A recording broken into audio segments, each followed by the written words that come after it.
Friends, എല്ലാവർക്കും നമസ്കാരം. ഇന്ന് ഞാൻ പിള്ളേർക്ക് ഭയങ്കരമായി ഇഷ്ടപ്പെട്ടൊരു ബ്രേക്ക്ഫാസ്റ്റ് ഉണ്ടാക്കാൻ പോവാണ്. അതാണ് ബോണ്ട ഉണ്ടാക്കാൻ പോവാണ്. അതിന് വേണ്ട ഇൻഗ്രീഡിയൻസ്: ഫസ്റ്റ് 2 ഗ്ലാസ് മൈദ എടുത്തു. അത് ഇതാണ്. അടുപ്പത്ത് വയ്ക്കുന്നു. ഞാൻ ഉണ്ടാക്കുന്ന രീതിയാണ് നിങ്ങൾക്ക് പറഞ്ഞു തരുന്നത് കേട്ടോ. ചട്ടി അടുപ്പത്ത് വെച്ചു. വേണ്ട എണ്ണ, കുറച്ച് എണ്ണ, അത് മിക്സ് ചെയ്യാൻ വേണ്ടിയിട്ടുള്ള എണ്ണയാണത്. ജസ്റ്റ് അതൊന്ന് ചൂടായി വരട്ടെ. എണ്ണ ചൂടായി വന്നിട്ടുണ്ട്. അതിലേക്ക് ആവശ്യത്തിന് ഉപ്പിട്ട് കൊടുക്കുക. ഉപ്പിട്ട് കൊടുത്തതിന് ശേഷം ശകലം സോഡാപ്പൊടി, ബേക്കിംഗ് സോഡ ഇട്ട് കൊടുക്കുകയാണ്. അതിങ്ങനെ പൊങ്ങി വരണം.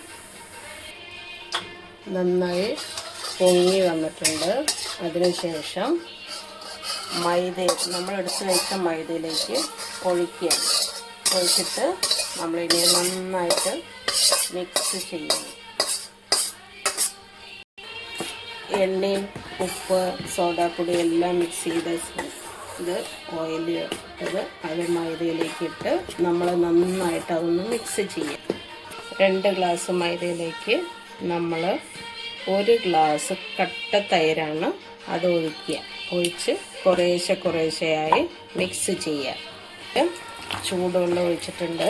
അത് നന്നായിട്ട് കട്ട പിടിക്കാതെ ഇങ്ങനെ മിക്സ് ചെയ്ത് വരണം.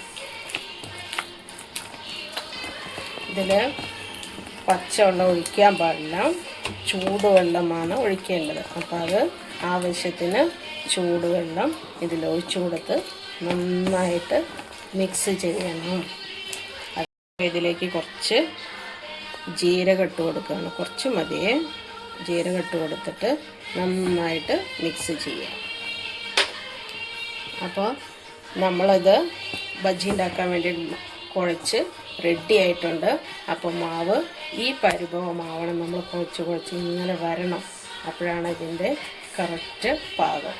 അപ്പോൾ എല്ലാം ഇവിടെ മൈസൂർ ബോണ്ട അല്ലെങ്കിൽ മൈസൂർ ബജ്ജി ഉണ്ടാക്കാൻ വെച്ചിരുന്ന മാവ് അരമണിക്കൂർ റെസ്റ്റിന് വെച്ചിരുന്നു.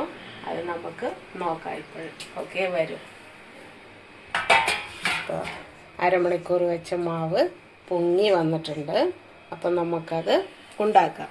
ഓക്കെ, ഫസ്റ്റ് നമ്മൾ എന്താ ചെയ്തതെന്ന് വെച്ച് കഴിഞ്ഞാൽ കൈ വെള്ളത്തിലൊന്ന് ഇങ്ങനെ മുക്കണം. എന്നിട്ട് വേണം നമുക്ക് മാവ് എടുക്കാനായിട്ട്. എന്തിനത് ചെയ്യണമെന്ന് വെച്ച് കഴിഞ്ഞാൽ നമ്മുടെ കയ്യിൽ അത് ഒട്ടിപ്പിടിക്കാതിരിക്കാൻ വേണ്ടിയിട്ടാണ്. അപ്പോൾ ഇതാണ് പരിഭവം.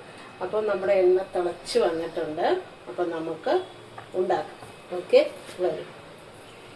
നമ്മുടെ മാവ് എടുക്കുകയാണേ. അപ്പോൾ കുറേശ്ശെയായിട്ട് എടുത്താൽ മതി. വലുതാക്കിയിട്ട് നമുക്ക് ഉണ്ടാക്കണം.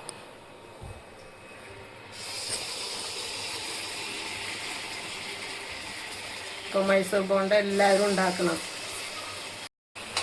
അപ്പോൾ നമ്മുടെ മൈസൂർ ബജ്ജി റെഡി ആയിട്ടുണ്ട്. ഇങ്ങനെ ബ്രൗൺ കളറാകുമ്പോൾ നമ്മൾ എടുത്ത് മാറ്റണം. നമ്മുടെ മൈസൂർ ബോണ്ട വിത്ത് ചട്നി റെഡി ആയിട്ടുണ്ട്. അപ്പോൾ നമുക്ക് കഴിക്കാം. ഞാൻ എടുത്തിരിക്കുന്നത് പല്ലി ചട്നിയാണ്. പല്ലി ചട്നി എന്ന് പറഞ്ഞാൽ നിലക്കടല ചട്നിയാണ് കേട്ടോ. ഇപ്പോൾ റെഡിയാണ്. അപ്പോൾ എല്ലാവരും ഇത് ഉണ്ടാക്കി നോക്കണം. വളരെ ഈസി ആയിട്ട് ഉണ്ടാക്കാൻ പറ്റുന്നതാണ്. ഉണ്ടാക്കി കഴിക്കണേ. അപ്പോൾ ഞാൻ കഴിക്കാൻ പോവാണ്. നിങ്ങൾ വരണോ? കഴിക്കാൻ തോന്നുന്നുണ്ടോ? എന്നാ വരൂ കേട്ടോ. എല്ലാവരും വരൂ കഴിക്കാൻ. റെഡി.